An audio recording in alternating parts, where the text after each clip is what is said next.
At 6:43 in the morning on October 19, 1944, Vice Admiral Kurita stood on the bridge of the battleship Yamato, watching the eastern horizon through Zeiss binoculars that revealed nothing but empty Pacific sky.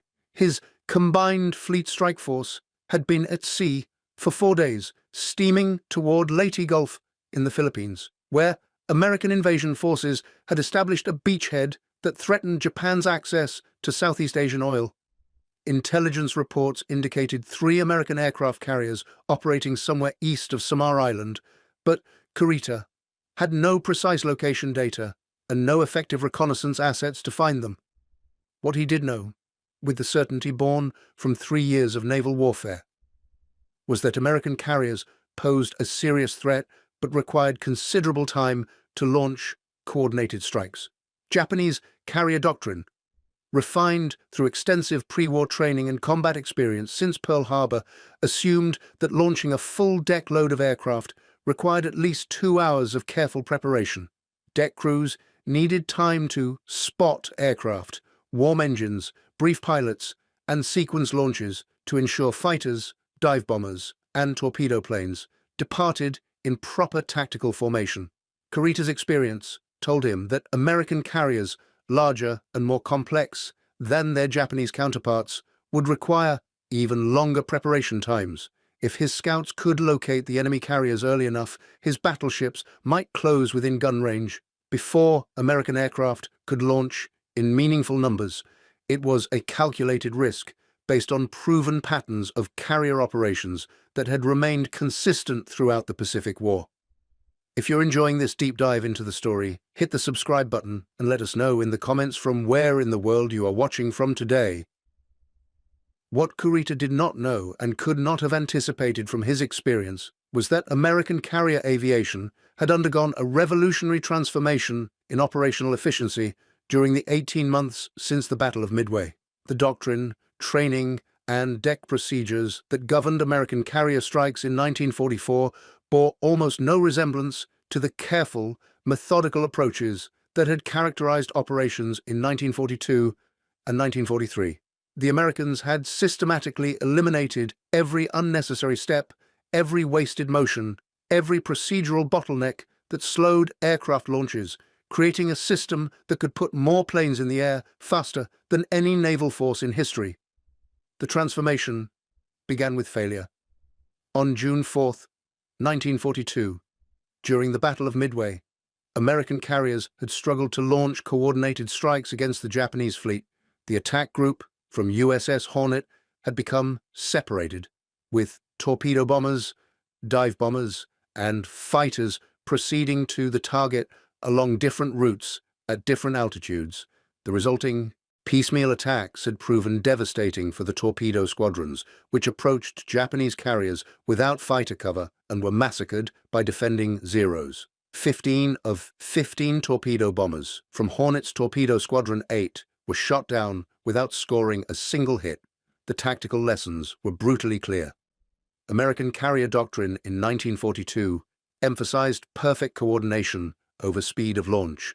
Squadrons were supposed to rendezvous in the air after takeoff, form up in proper tactical formations, then proceed to the target as a unified strike group with fighters providing high cover, dive bombers attacking from altitude, and torpedo planes approaching at sea level.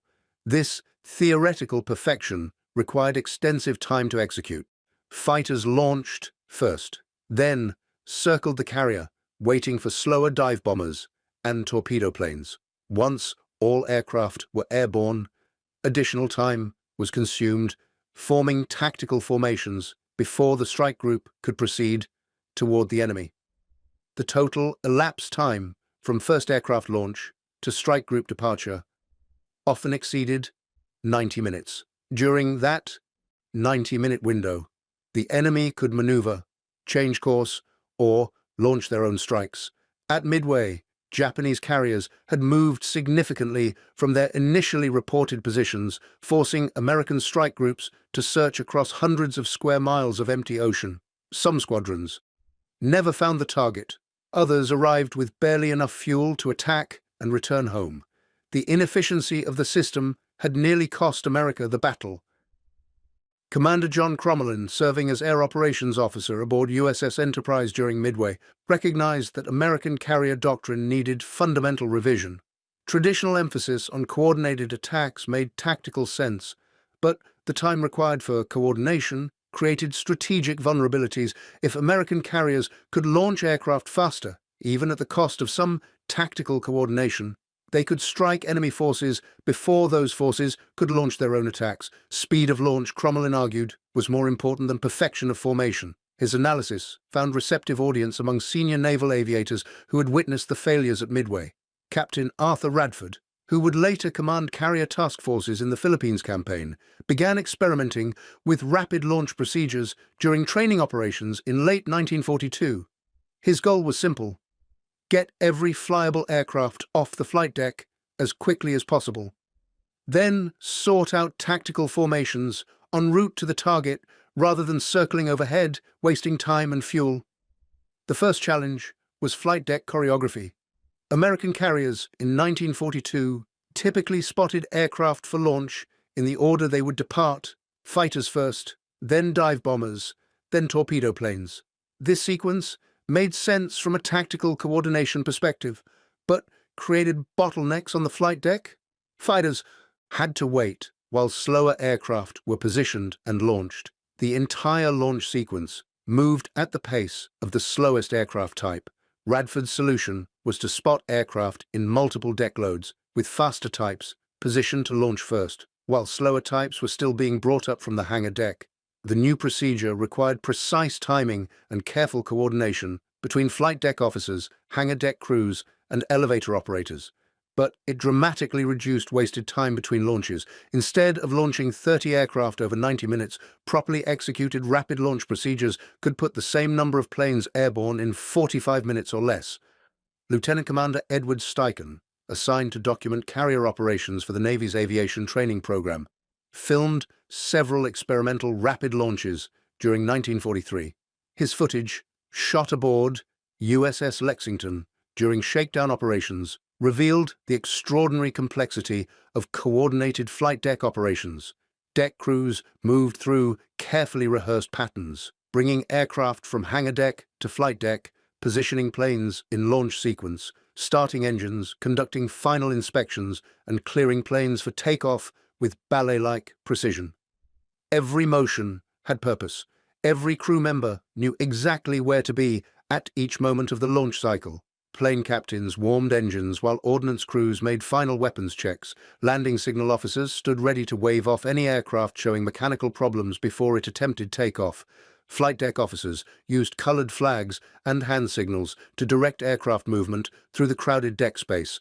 The entire system functioned like a precision machine, converting chaotic activity into organized violence. The training programs established at Naval Air Station Glenview and Naval Air Station Jacksonville in early 1943 focused specifically on rapid launch procedures. New flight deck crews drilled repeatedly on spotting aircraft, warming engines, and clearing planes for takeoff with minimal delays between aircraft. Experienced chief petty officers timed every movement, identifying bottlenecks and eliminating unnecessary steps. What emerged was a standardized procedure that could be taught to replacement crews and replicated across the entire carrier fleet. By mid-1943, American carriers were routinely launching full deck loads of aircraft in 60 minutes or less. By early 1944, the best flight deck crews had reduced launch times to 45 minutes for a full strike group. The most proficient carriers could launch their first wave, recover returning aircraft, respot the deck, and launch a second wave faster than Japanese carriers could complete a single launch cycle. The doctrine changes extended beyond mechanical procedures to encompass tactical philosophy. American carrier commanders in 1944 no longer attempted to achieve perfect coordination before sending strike groups toward enemy targets. Instead, they launched aircraft as rapidly as possible, accepting that squadrons would proceed to target areas somewhat independently. Fighters launched first would climb to altitude and sweep ahead of the formation. Dive bombers, launched minutes later, would follow at slightly lower altitudes. Torpedo planes, slowest to launch, would trail behind but still arrive at the target area within minutes of the faster aircraft. This approach sacrificed some tactical elegance for overwhelming speed and volume of attack. Enemy forces suddenly faced not carefully coordinated strike groups arriving at precise intervals, but rolling waves of aircraft that appeared continuously over 30 to 40-minute periods. Defensive fighters attempting to intercept the attacks found themselves overwhelmed by the sheer number of incoming American planes, unable to concentrate against specific elements before the next wave arrived. Captain Frederick Sherman, commanding Task Group 38.3 during the Battle of the Philippine Sea in June 1944, demonstrated the revolutionary potential of rapid launch doctrine during what naval aviators called the Great Marianas Turkey Shoot. On June 19th, Sherman's carriers detected incoming Japanese strikes while simultaneously preparing their own offensive operations. Traditional doctrine would have required Sherman to recover his scout planes, respotted his flight deck, then launch a coordinated counterstrike, a sequence requiring at least 2 hours. Sherman ignored traditional doctrine. He launched everything flyable in under 75 minutes, sending aircraft toward the Japanese fleet even before all his scouts had returned. The resulting American strike found Japanese carriers in the process of recovering their own aircraft, achieving complete tactical surprise. American dive bombers and torpedo planes attacked without encountering organized fighter opposition, sinking 2 carriers and damaging several others. The victory validated rapid launch doctrine and demonstrated that speed of execution often mattered more than tactical perfection. Rear Admiral Mark Mitchell, commanding Task Force 58 during the Marianas Campaign, refined rapid launch procedures into an operational art form. Mitchell had commanded USS Hornet during the Doolittle Raid in April 1942 and understood from direct experience that carrier effectiveness depended on getting aircraft airborne quickly. Under his leadership, Task Force 58 developed standardized launch procedures that every carrier in the fleet practiced until they became instinctive. Mitchell's task force included multiple carrier divisions, each with several fleet carriers. During major operations, he coordinated launches across all carriers simultaneously, creating aerial armadas that numbered hundreds of aircraft, launched within remarkably compressed timeframes. The logistics required to synchronize launches across multiple ships separated by miles of ocean were extraordinarily complex. But Mitchell's staff developed detailed procedures that made coordinated multi-carrier strikes routine rather than exceptional. The human element remained crucial throughout this transformation. Rapid launch procedures required flight deck crews to work at sustained high intensity for hours at a time, manhandling aircraft that weighed several tons each in confined spaces where one mistake could kill multiple people or destroy expensive planes. Aviation ordnance men loaded bombs and torpedoes weighing hundreds of pounds, often while aircraft engines were running just feet away. Plane captains started engines in precise sequence to maximize deck space utilization without creating dangerous prop wash that could injure crew or damage nearby aircraft. Chief aviation machinists mate Robert Wagner, serving aboard USS Enterprise during 1944, supervised engine start procedures for the carrier's air group. His team of plane captains could start 36 aircraft engines in under 12 minutes, a process that required exact timing to prevent overheating or fouling spark plugs. Wagner's crew rehearsed the procedure until every man knew precisely when to prime each engine, how many blades to pull through before engaging the starter, and exactly how much warm-up time each engine type required before the pilot could attempt takeoff. The ordnance handling procedures developed during this period reflected similar attention to efficiency and safety. Aviation Ordnance Man, Second Class Thomas Martinez worked in the bomb assembly area aboard USS Lexington, where crews prepared weapons for loading onto strike aircraft. Each 500-pound general-purpose bomb required arming wires, fusing, and final safety checks before being wheeled to the flight deck and hoisted into aircraft bomb racks.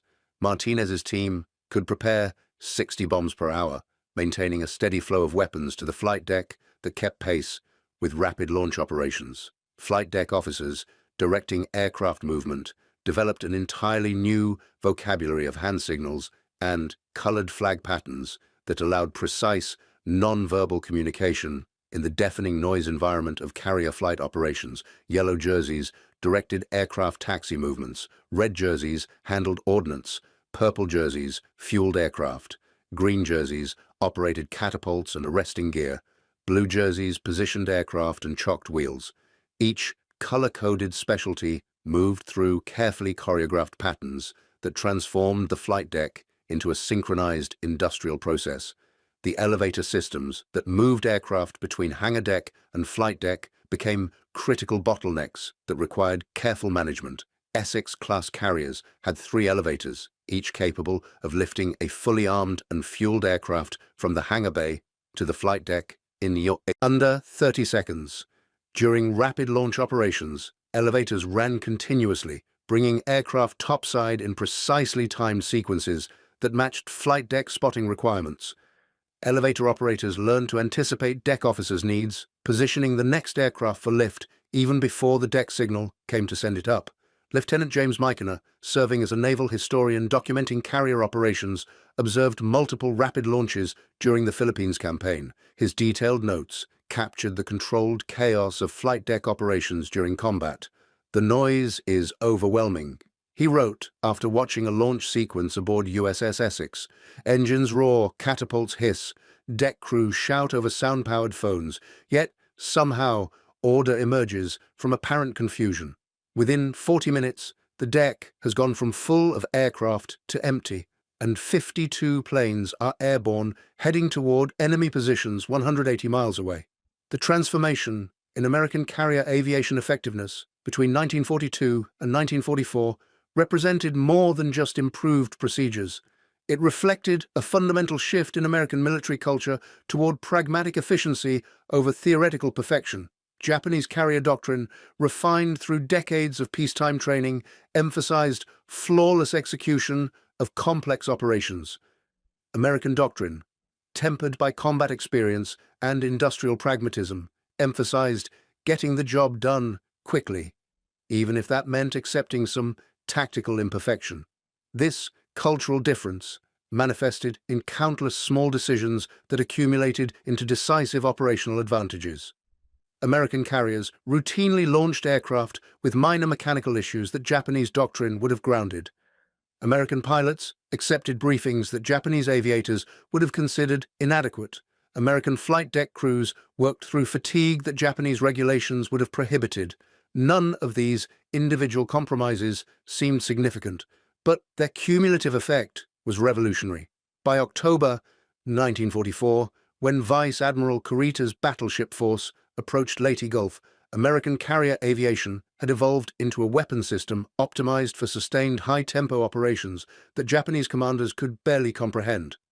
The carrier groups operating off Samar Island were not the careful, methodical forces that Kurita had faced during earlier battles.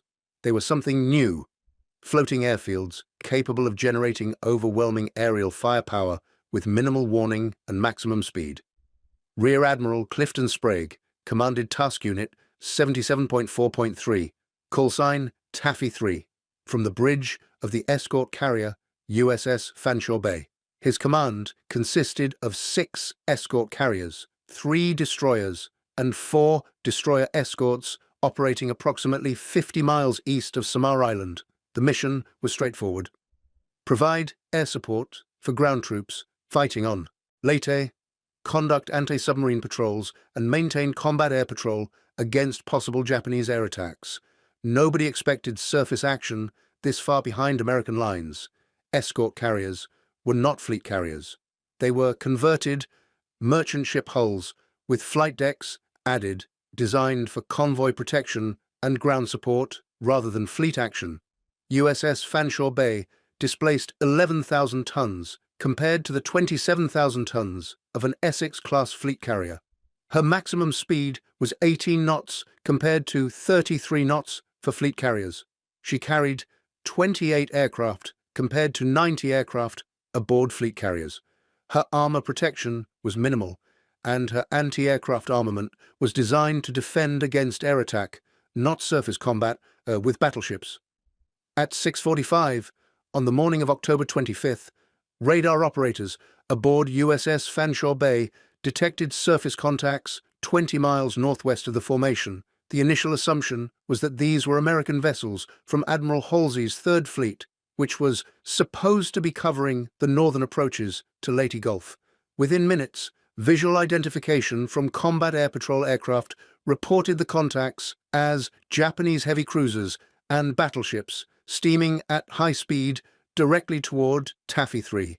Vice Admiral Kurita's center force had emerged from San Bernardino Strait during the night and was now bearing down on the unprotected escort carriers with 4 battleships, 6 heavy cruisers, 2 light cruisers, and 11 destroyers. The largest battleship, Yamato, displaced 72,000 tons and mounted 9 18-inch guns capable of hurling 3,200-pound shells over 25 miles. Against this overwhelming surface force, Sprague's escorts had 5-inch guns and their aircraft. Sprague immediately ordered his carriers to turn southeast and make maximum speed while launching every available aircraft. He had no illusions about his situation. Escort carriers could not outrun battleships. Their thin hulls could not withstand hits from heavy cruiser 8-inch guns, much less battleship 14-inch or 18-inch weapons. His only chance was to put enough aircraft in the air quickly enough to disrupt the Japanese attack while his destroyers conducted suicide torpedo runs to buy time. The launch that followed demonstrated everything American carrier aviation had learned about rapid operations under impossible circumstances. Flight deck crews aboard 6 escort carriers simultaneously began spotting aircraft for takeoff while Japanese shells began falling around the formation.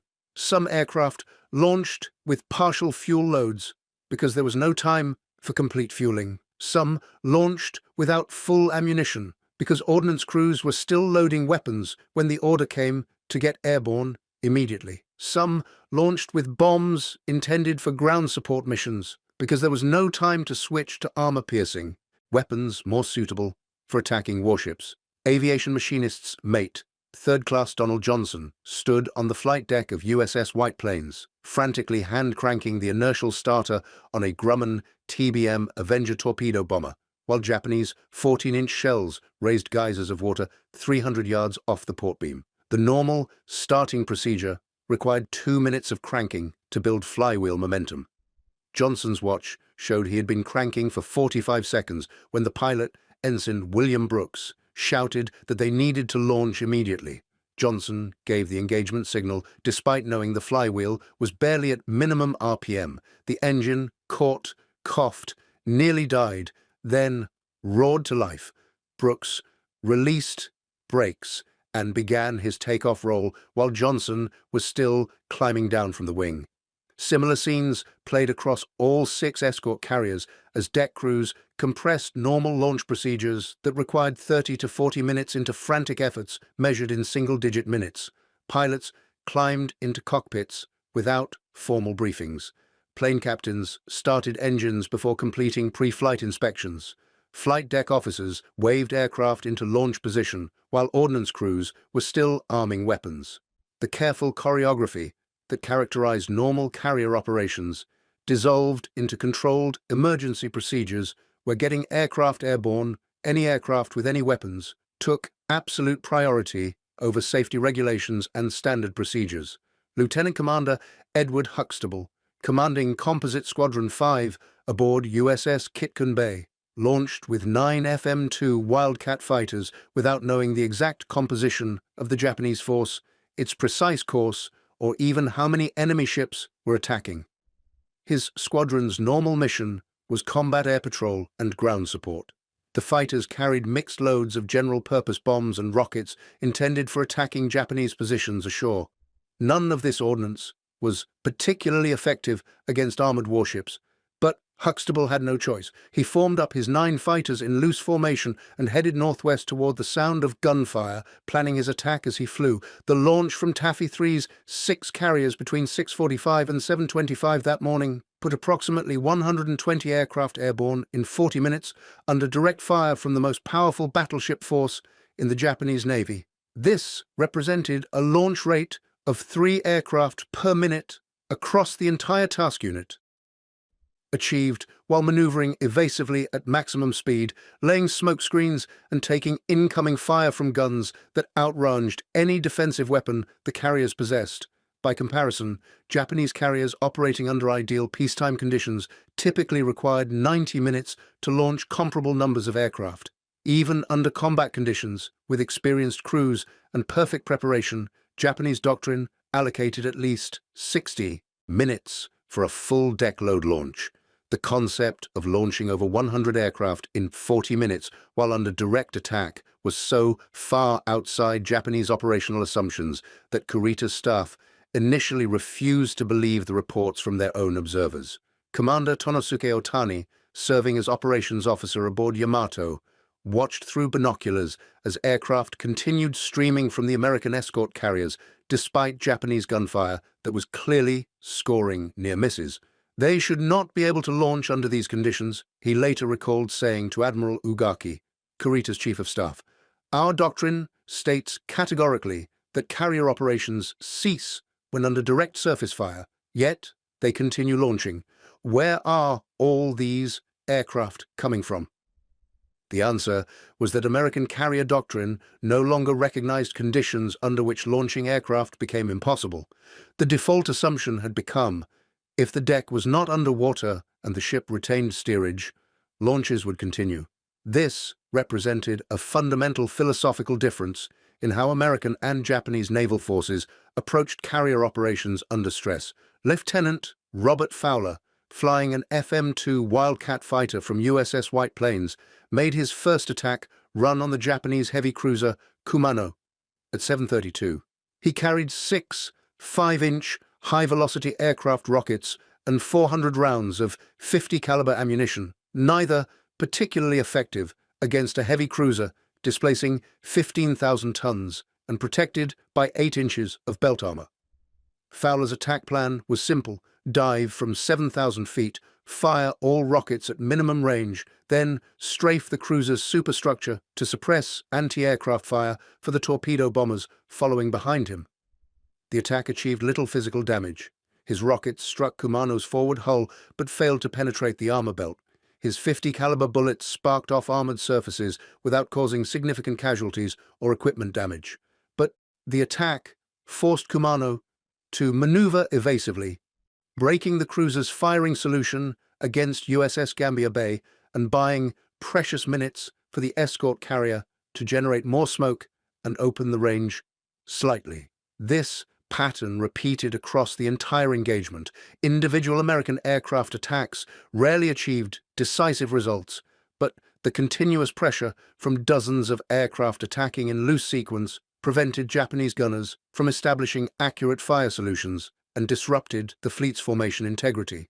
Heavy cruisers that should have been concentrating their fire on American carriers instead found themselves evading torpedo attacks and maneuvering to avoid bomb runs. Ensign Joseph McGraw, flying a TBM Avenger from USS Fanshawe Bay, approached the battleship Yamato at 7:51 with a single Mark 13 torpedo that he knew had perhaps a 10% probability of running true. The Mark 13 had reliability problems throughout the Pacific War. Even when dropped within proper parameters of altitude, airspeed, and distance, the torpedoes frequently ran deep, broached, or simply failed to detonate. McGraw's torpedo had been loaded hastily during the emergency launch, without the careful pre-flight checks that normally accompanied torpedo operations. He began his attack run from 4,000 feet, descending to 200 feet above the wave tops, while Yamato's anti-aircraft batteries filled the sky with exploding shells. The standard doctrine called for a drop at 800 yards range, but McGraw held course until he reached 600 yards, then 500, compensating for the poor torpedo reliability by reducing the weapon's travel distance to the target. He released at 400 yards, so close that Yamato's massive bulk filled his entire windscreen. The torpedo entered the water clean, armed itself, and ran straight toward the battleship's starboard beam. Yamato's captain ordered hard left rudder the moment he saw the torpedo wake. The massive battleship, despite displacing 72,000 tons, could turn surprisingly fast for its size. The torpedo passed 20 feet astern of the battleship, missing by the narrowest margin. But the evasive maneuver had taken Yamato out of formation and disrupted the battleship division's coordinated fire plan. For the next 8 minutes, while Yamato regained position, American escort carriers gained additional distance and launched additional aircraft. If you find this story engaging, please take a moment to subscribe and enable notifications. It helps us continue producing in-depth content like this. The cumulative effect of continuous air attacks gradually eroded Japanese tactical cohesion. Rear Admiral Takagi, commanding Cruiser Division 7 aboard the heavy cruiser Suzuya, found himself responding to air threats rather than executing the planned surface engagement. At 8:15, he ordered his division to break formation and engage multiple aircraft attacking from different quadrants. The maneuver opened gaps in the Japanese formation that American destroyers exploited with torpedo attacks that forced additional evasive turns. Commander Amos Hathaway, commanding USS Heermann, led his destroyer in a suicidal charge directly at the Japanese battleship line at 8:20. His ship carried no armor protection and mounted 5-inch guns against battleships that carried guns 4 times that caliber. But Hathaway's mission was not to sink battleships. His mission was to force them to maneuver, to disrupt their fire, to buy time for the carriers that were still launching aircraft, even as Japanese shells splashed ever closer to their thin hulls. Heermann closed to within 10,000 yards of Yamato before launching half her torpedo load. None of the torpedoes hit, but Yamato and the battleship Kongo both turned hard to avoid the tracks, taking them temporarily out of the gun line and giving the American carriers additional minutes of survival. When Heermann turned to retire, she had sustained over 40 hits from Japanese cruiser and destroyer fire. Her forward gun mount was destroyed. Her bridge was shattered, but she remained afloat and had accomplished her mission. The engagement that naval historians would later call the Battle off Samar lasted 2 hours and 45 minutes.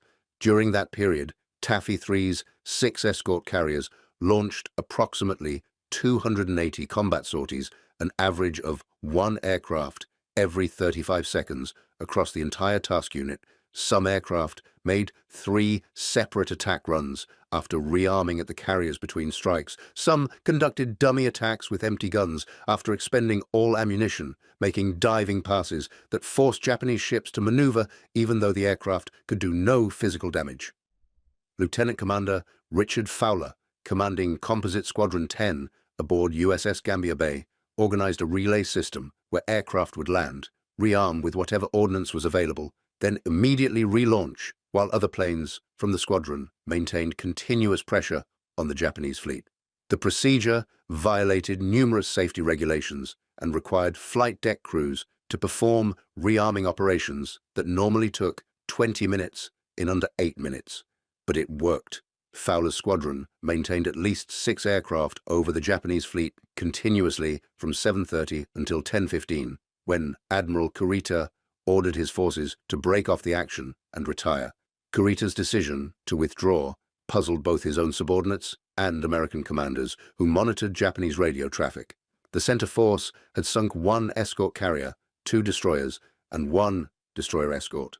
The remaining American ships were low on fuel and ammunition. Several had sustained damage from near misses. The carriers had launched virtually every flyable aircraft and were in the process of rearming planes for what would have been their final strikes before ammunition exhausted completely. Yet, Kurita believed he faced a far more powerful force than actually existed.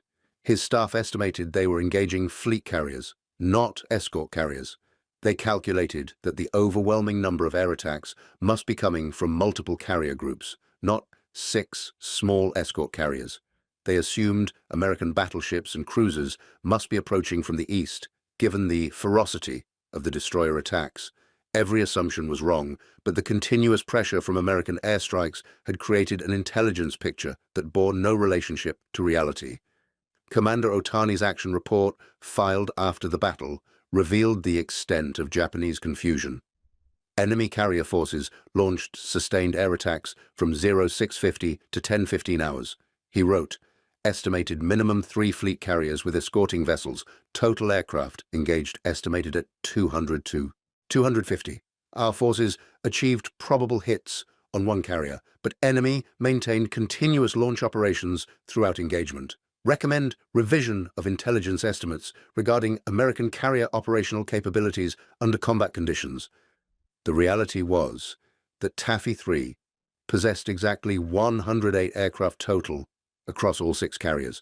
The fact that Japanese observers estimated 200 to 250 aircraft reflected the effectiveness of the rapid launch and recovery procedures that kept aircraft cycling through attack runs with minimal gaps in coverage. To Japanese eyes, watching from ships being bombed and strafed continuously for over 2 hours, it appeared they were facing a force several times larger than actually existed. Vice Admiral Kurita's post-action report to Combined Fleet Headquarters acknowledged that American carrier operations had exceeded all previous performance parameters. Enemy aerial tactics demonstrated unprecedented coordination and sustained pressure, he wrote on October 27th. Our force received continuous attack by aircraft operating from multiple carriers with launch intervals suggesting operational capabilities far superior to our intelligence estimates. Recommend immediate study of American carrier procedures with emphasis on rapid launch techniques. The Imperial Japanese Navy never completed that study. By October 1944, Japan lacked the resources, time, and operational breathing space to fundamentally revise carrier doctrine based on lessons learned at Leyte Gulf. The few remaining Japanese carriers were being held in reserve for a final decisive battle that would never occur. Pilot training programs had been gutted by attrition. Aviation fuel supplies were critically short. The industrial capacity needed to build new carriers had been diverted to constructing suicide boats and training kamikaze pilots. American carrier aviation, by contrast, continued evolving and improving. Task Force 38, operating in support of the Leyte campaign, refined rapid launch procedures throughout November and December 1944. Carrier divisions practiced coordinated multi-carrier launches that could put 400 aircraft airborne in under 90 minutes. The procedures became so routine that flight deck crews could execute them under nighttime conditions with minimal lighting. By January 1945, during operations against Formosa and the Chinese coast, American carriers were routinely launching strikes of 300 to 400 aircraft against targets 200 miles distant, recovering those aircraft, rearming and refueling them, then launching a second strike, all within a 6-hour operational window. The launch rates achieved during the emergency at Samar had become standard peacetime operating procedure. Captain Ali Burke, serving as Chief of Staff to Admiral Mitchell during the final year of the Pacific War, analyzed the transformation in American carrier effectiveness during a post-war lecture at the Naval War College. In June of 1942, at Midway, we launched perhaps 100 aircraft total against the Japanese fleet over a period of several hours, Burke stated. By October of 1944 at Leyte Gulf, a single escort carrier task unit launched nearly 300 sorties in under 3 hours while under direct fire from battleships. The difference between those capabilities represented the difference between victory and defeat. The human cost of achieving these capabilities deserves recognition. Flight deck crews during the Pacific War suffered casualty rates comparable to infantry units in ground combat. Men were blown overboard by prop wash, crushed by aircraft landing accidents, burned by engine fires, or struck by propellers during the controlled chaos of rapid launch operations. Aviation ordnance men handling bombs and torpedoes on pitching decks worked daily with explosives that could detonate from rough handling or equipment failure. Aviation machinists, Mate First Class Robert Henderson, serving aboard USS Essex during the Philippines campaign, survived 3 separate flight deck accidents that killed or injured other crew members. In December 1944, a bomb loader struck the deck improperly and exploded on the flight deck, killing 6 ordnance men and wounding 14 others. Henderson had been standing 15 feet from the blast, but was shielded by an aircraft fuselage. He returned to duty after receiving treatment for minor shrapnel wounds and hearing damage. The stress of sustained high-tempo operations affected everyone involved. Pilots flew multiple sorties per day for weeks at a time. Flight deck crews worked 12 to 16-hour shifts during combat operations. Maintenance personnel struggled to keep aircraft flyable with limited spare parts and inadequate time for proper repairs. Medical officers treated exhaustion, stress-related illnesses, and combat fatigue alongside conventional battle wounds. Lieutenant Commander William Davis, serving as flight surgeon aboard USS Intrepid, documented the physical toll of rapid launch operations in his medical logs. Crew members exhibit symptoms of chronic fatigue, including decreased reaction times, impaired judgment, and increased accident rates, he wrote in November 1944. Despite adequate food and sleep when available, the sustained intensity of combat operations creates cumulative stress that standard rest periods cannot fully address. Recommend rotation of flight deck crews after sustained operations exceeding 30 consecutive days. His recommendations were noted but rarely implemented. The operational demands of the Pacific War required sustained carrier operations without pause. Task forces would operate continuously for 30, 40, even 50 days before withdrawing for replenishment and crew rest. During those periods, flight deck crews maintained launch and recovery operations at intensities that would have been considered unsustainable under peacetime standards. The technological infrastructure supporting American carrier aviation also deserves recognition. By 1944, the United States Navy had established forward logistics bases at Leyte Atoll and other locations that could repair damaged aircraft, replace engines, and manufacture parts that would have required shipyard facilities earlier in the war. Mobile repair ships accompanied carrier task forces, providing maintenance support that kept aircraft operational far from established bases. Aviation supply officers managed complex logistics that ensured adequate stocks of bombs, torpedoes, ammunition, aviation fuel, and replacement aircraft. At any given time, a fleet carrier operating in the forward area might have 90 aircraft spotted on deck or in the hangar bay, plus 20 to 30 replacement aircraft in crates below decks, plus sufficient ordnance and fuel for sustained operations lasting weeks. The supply chain required to maintain this capability stretched across the Pacific, with cargo vessels constantly shuttling between West Coast ports and forward bases. Commander James Russell, serving as logistics officer for Carrier Division 3, calculated that supporting one fleet carrier's air group for 30 days of sustained operations required 12,000 tons of aviation fuel, 2,500 tons of bombs and torpedoes, 3 million rounds of ammunition, plus spare parts, replacement aircraft, and maintenance supplies. Multiplied across multiple carrier divisions operating simultaneously, the logistics burden was staggering. Yet American industrial capacity met these demands throughout the war. Shipyards launched new Essex-class carriers at 3-month intervals. Aircraft factories delivered new planes faster than combat operations could destroy them. Ordnance plants produced bombs and torpedoes in quantities that seemed impossible to Japanese observers, who watched ammunition stocks in their own military dwindle steadily throughout 1944 and 1945. The strategic implications of American carrier superiority became fully apparent during the final months of the Pacific War. In February 1945, Task Force 58 conducted strikes against Tokyo itself, launching sweeps that put over 400 aircraft over the Japanese capital in coordinated waves that overwhelmed remaining air defenses. The psychological impact on Japanese military leadership was profound.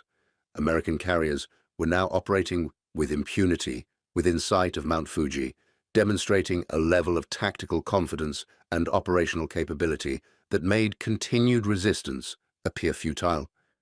Vice Admiral Matome Ugaki, who had survived as Chief of Staff to Admiral Yamamoto and later commanded the 5th Air Fleet, recorded his observations of American carrier operations in his personal diary throughout early 1945.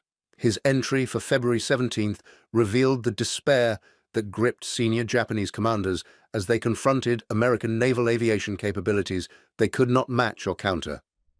Today, the enemy launched 400 aircraft against our homeland, from carriers operating brazenly off our coast, Ugaki wrote. Our remaining fighters attempted interception, but were overwhelmed by sheer numbers and coordination. The Americans launch aircraft in waves that seem endless, replacing losses immediately, maintaining pressure that allows no respite. Our pilots report that enemy carriers continue operations without pause, launching strikes, recovering aircraft, and launching again with efficiency. We cannot comprehend or duplicate. The Battle off Samar produced consequences that extended far beyond the immediate tactical situation. Japanese naval intelligence spent the final months of the war attempting to understand how American escort carriers had generated such overwhelming aerial firepower from platforms considered unsuitable for fleet actions. Multiple intelligence assessments circulated through combined fleet headquarters, each trying to explain what had happened that October morning off the Philippines. A classified report prepared by Commander Nakajima Tadashi for the Naval General Staff in November 1944 concluded that American carrier doctrine had evolved beyond Japanese ability to counter. Enemy forces demonstrated launch capabilities exceeding our operational assumptions by factors of 2 to 3, the report stated. Traditional calculations based on observed American carrier operations in 1942 and 1943 no longer provide accurate predictions of enemy capabilities. Recommend immediate revision of all tactical doctrine pertaining to carrier engagement ranges and timing. The recommendations came too late to affect Japanese operations. By late 1944, the Imperial Japanese Navy had effectively ceased to exist as a fighting force capable of challenging American naval superiority. The few remaining carriers lacked sufficient aircraft, trained pilots, or fuel to conduct sustained operations. Battleships and cruisers were confined to ports by fuel shortages and the overwhelming threat of American air power. Individual stories from participants in the Leyte Gulf operations reveal the human dimension of this technological and tactical transformation. Ensign Joseph McGraw, whose torpedo attack on Yamato had missed by mere feet, survived the war and returned to his family's farm in Iowa. In interviews conducted during the 1960s, he reflected on the morning of October 25th with a perspective shaped by 2 decades of distance from events. We knew we were outgunned, outweighed, outranged by every measurement that mattered, McGraw recalled, but we also knew our job was to get planes in the air and keep them in the air no matter what. The flight deck crews did impossible work under impossible conditions. They armed planes while shells were landing around us. They launched aircraft with partial fuel loads. Because there was no time for complete servicing, they did everything wrong by peacetime standards and everything right for that morning. Aviation machinists, mate 3rd class, Donald Johnson, who had started Ensign Brooks's engine under fire aboard USS White Plains, received a Navy and Marine Corps medal for his actions during the battle. The citation noted his extraordinary courage and complete disregard for personal safety while performing essential duties under direct enemy fire. Johnson remained in the Navy after the war, retiring as a Chief Petty Officer in 1963. He rarely discussed his experiences at Samar, but when pressed by family members, he emphasized the collective nature of what happened that morning. Nobody was a hero individually, Johnson stated in a 1978 oral history interview. We were all just doing our jobs under circumstances that happened to involve battleships shooting at us. The real story was how well the whole system worked when it had to. Every man knew what needed doing and did it without orders or hesitation. That's what training was supposed to accomplish, and that morning it worked exactly as designed. Lieutenant Commander Edward Huxtable, who had led Composite Squadron 5 from USS Kitkan Bay into action without proper briefings or adequate ordnance, continued flying from carriers throughout the remainder of the war. He participated in strikes against Iwo Jima, Okinawa, and the Japanese home islands before returning to civilian life in 1946. His post-war career included service as a test pilot and eventual promotion to captain before retirement in 1962. In a lecture delivered at the Naval War College in 1964, Huxtable analyzed the evolution of carrier aviation during the Second World War with particular emphasis on the transformation in rapid launch capabilities. The carriers I flew from in 1945 were not fundamentally different ships from the carriers of 1942, he explained. Same basic hull designs, same catapults, same arresting gear. What changed was doctrine, training, and most importantly, the willingness to accept risk in pursuit of speed. We learned that good enough, delivered quickly, beat perfect, delivered slowly. Rear Admiral Clifton Sprague, whose Taffy 3 had survived the impossible encounter with Kurita's center force, received the Navy Cross for his leadership during the battle. The citation praised his extraordinary heroism, inspiring leadership, and brilliant tactical handling of his forces against overwhelmingly superior enemy surface units.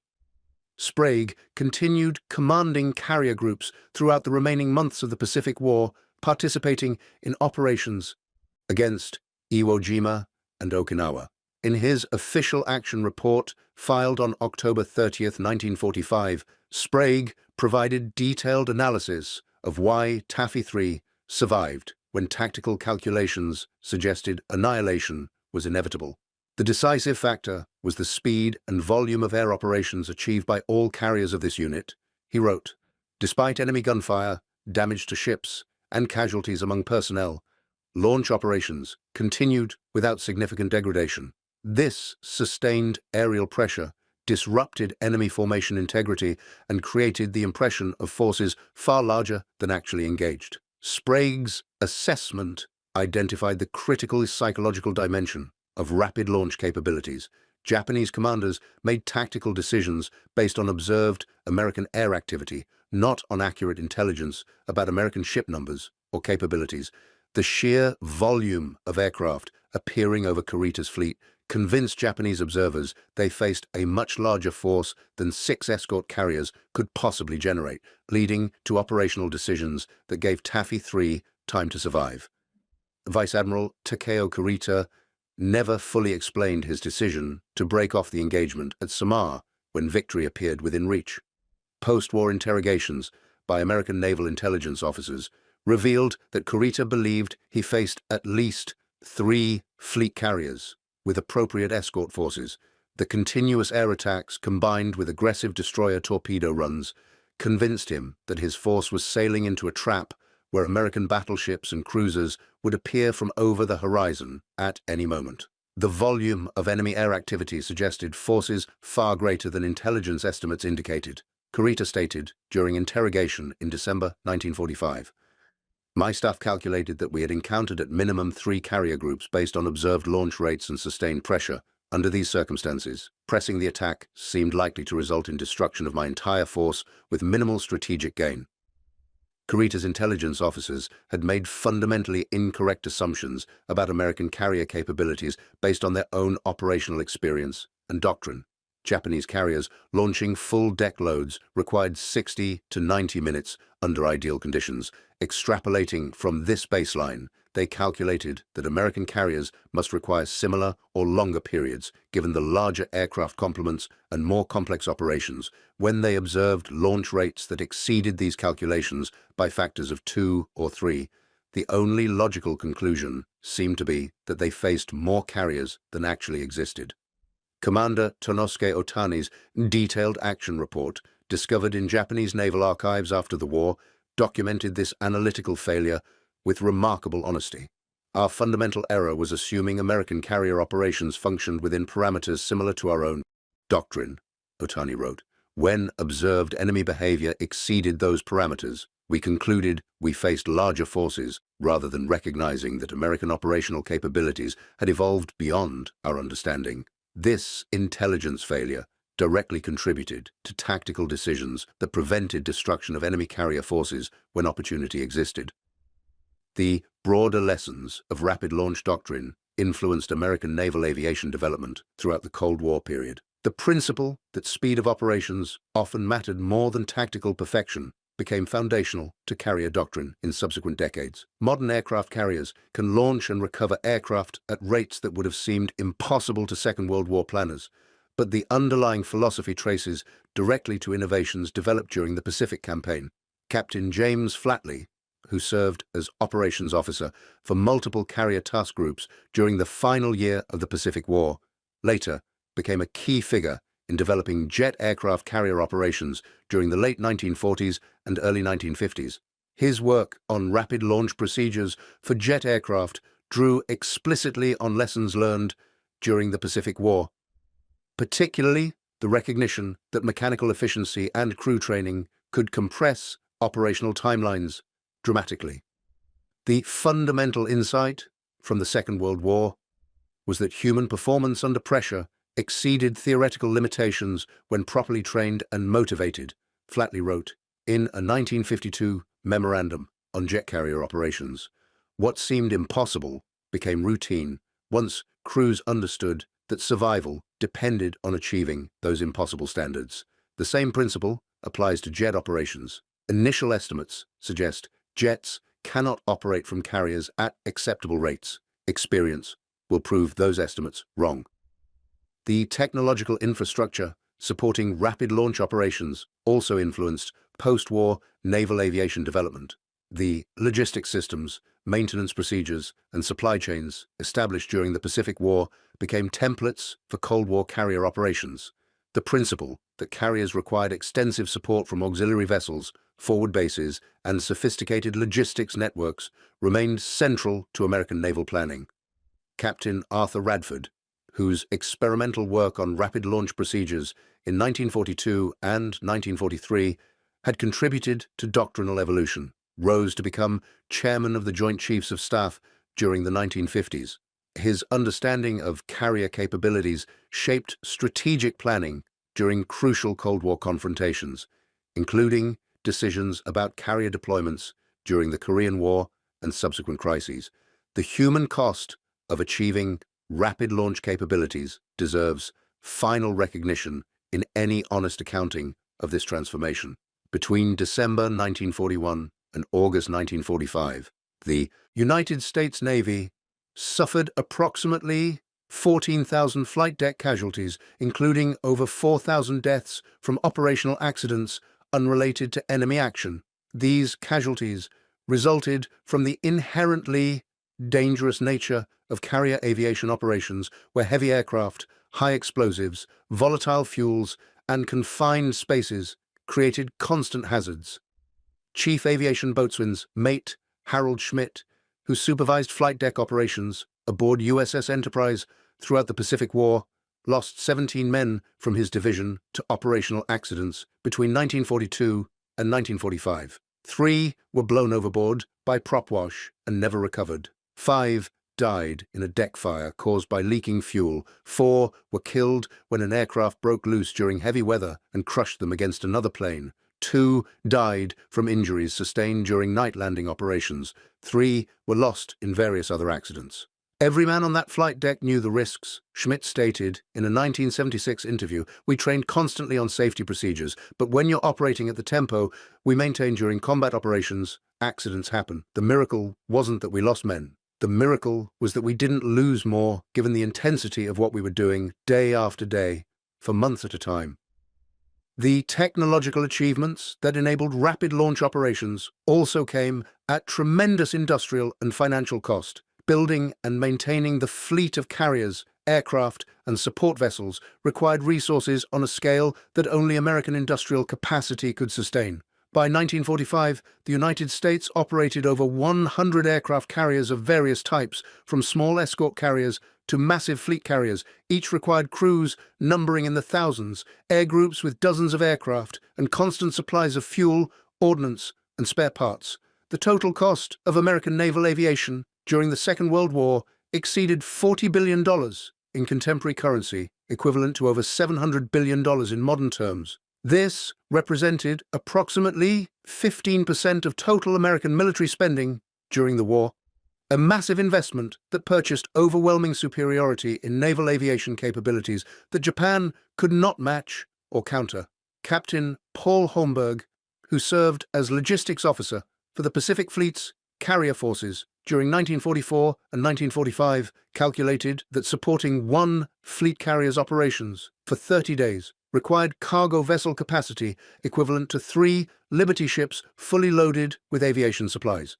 Multiplied across multiple carrier task forces operating simultaneously, the logistics burden consumed substantial portions of American merchant shipping capacity. People focus on the combat operations, the dramatic battles, the courage of pilots and crews, Holmberg reflected in a 1968 memoir. But none of that happens without the unglamorous work of keeping supplies flowing. Every bomb dropped on a Japanese target started as raw materials in an American factory, traveled thousands of miles by ship to forward bases, got transferred to ammunition ships, delivered to carriers, moved from magazines to flight decks, loaded onto aircraft, and finally delivered to target. The logistics were as important as the tactics. The final assessment of rapid launch doctrine's impact requires examining what might have happened without this capability. At the Battle of Samar, if Taffy 3's carriers had required 90 minutes to launch full-deck loads using traditional procedures, Kurita's battleships would have closed to effective gun range before significant air opposition appeared. The escort carriers, unable to outrun battleships and lacking armor protection, would have been destroyed before launching enough aircraft to create the continuous pressure that convinced Kurita to withdraw. The destruction of Taffy 3 would have opened the way for Japanese surface forces to attack American amphibious shipping in Leyte Gulf. Hundreds of vulnerable transports and cargo vessels, undefended against battleship attack, would have been destroyed. American ground forces on Leyte would have been cut off from resupply and reinforcement. The Philippine campaign, which ended in American victory by December 1944, might have dragged on for months longer, with substantially higher casualties. Similarly, during operations against the Japanese home islands in early 1945, the ability to launch massive strikes rapidly and repeatedly demonstrated American capability to sustain indefinite pressure on Japanese defenses. The strategic bombing campaign that contributed to Japan's decision to surrender depended on carrier aviation, providing suppression of air defenses, destroying airfields, and generally establishing air superiority that protected B-29 superfortress operations. Without the rapid launch capabilities that American carriers demonstrated throughout 1945, establishing this level of air superiority would have required far more time, more resources, and higher casualties. The war might have continued into 1946, with consequences including potentially hundreds of thousands of additional casualties among military forces and Japanese civilians. The transformation in American carrier aviation between 1942 and 1945 represented one of the most significant military innovations of the Second World War. It required no revolutionary new technologies, no secret weapons, no breakthrough scientific discoveries. Instead, it required careful analysis of operational procedures, systematic elimination of inefficiencies, rigorous training of personnel, and willingness to accept risks that peacetime doctrine would have rejected. The men who made this transformation possible rarely received recognition. Comparable to combat heroes or strategic planners, flight deck crews, maintenance personnel, logistics officers, and training instructors did unglamorous work that enabled the dramatic combat operations that captured public attention. Their collective efforts, refined through trial and error across 3 years of war, created capabilities that Japanese commanders could not comprehend or counter. Lieutenant Makoto Ogawa, the Japanese fighter pilot who had written confidently about hunting American bombers in January 1945, survived the war and returned to civilian life in Japan. In the decades that followed, he occasionally reflected on the transformation he had witnessed in American military capabilities during the final year of the Pacific War. His perspective, shaped by experience on the losing side of technological and tactical evolution, offered insights that complemented American accounts. We believed that courage and skill could overcome material disadvantages, Ogawa stated in a 1973 interview with Japanese historians. We believed that Japanese pilots, better trained and more dedicated, would prevail against American forces that we saw as soft and dependent on industrial advantages. The Americans taught us that industrial capacity, properly applied through efficient procedures and intensive training, created capabilities that individual courage could not match. It was a painful lesson, but an important one. The final measure of rapid launch doctrine's significance appears in post-war assessments by military analysts examining carrier operations throughout the Pacific War. Studies conducted by the United States Strategic Bombing Survey, the Naval War College, and independent researchers consistently identified American carrier aviation superiority as decisive in determining the war's outcome. Within that broader superiority, the ability to launch and sustain air operations at rates exceeding Japanese capabilities by factors of 2 or 3 proved crucial in virtually every major engagement after Midway. Commander Mitsuo Fuchida, who had led the air attack on Pearl Harbor and survived to become a post-war Christian evangelist, wrote extensively about Japanese naval aviation failures during the Pacific War. His analysis, published in various memoirs and historical studies, acknowledged that American operational advantages extended beyond simple industrial capacity to encompass superior doctrine and training. We never developed rapid launch procedures comparable to American capabilities, Fuchida wrote in his 1955 memoir. Our doctrine emphasized perfect coordination and flawless execution, which required extensive preparation time. The Americans accepted some tactical imperfection in exchange for overwhelming speed and volume. Their approach proved superior under actual combat conditions where perfect coordination was impossible to achieve consistently. The legacy of rapid launch doctrine extends beyond military history into broader questions about organizational efficiency, human performance under pressure, and the relationship between technology and training. The transformation that American carrier aviation achieved during the Pacific War demonstrated that carefully analyzed procedures, rigorously trained personnel, and willingness to challenge conventional assumptions could multiply effectiveness without requiring revolutionary new equipment. These lessons remained relevant throughout the Cold War and continue influencing modern military thinking. The principle that speed of execution often matters more than perfection of coordination appears in doctrines ranging from maneuver warfare theory to rapid deployment force concepts. The recognition that human performance can exceed theoretical limitations when properly motivated and trained shapes military training programs across all services. Thank you for watching. For more detailed historical breakdowns, check out the other videos on your screen now, and don't forget to subscribe.